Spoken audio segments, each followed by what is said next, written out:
Assalamualaikum semuanya. Sekarang saya akan coba untuk operasikan lagi mesin CNC ini untuk memotong aluminium menggunakan end mill seharga 15.000. Oke, kita akan lihat dulu bentuk end millnya seperti apa.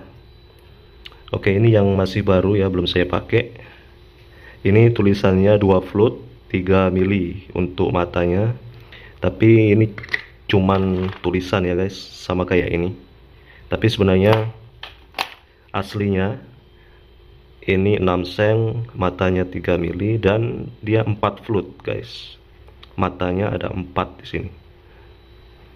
Dan bagi yang ingin menggunakan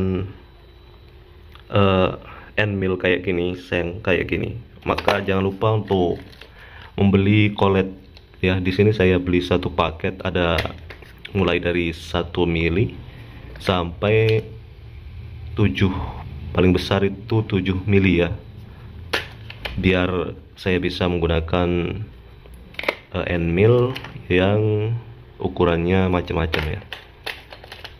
Oke, kita akan mulai.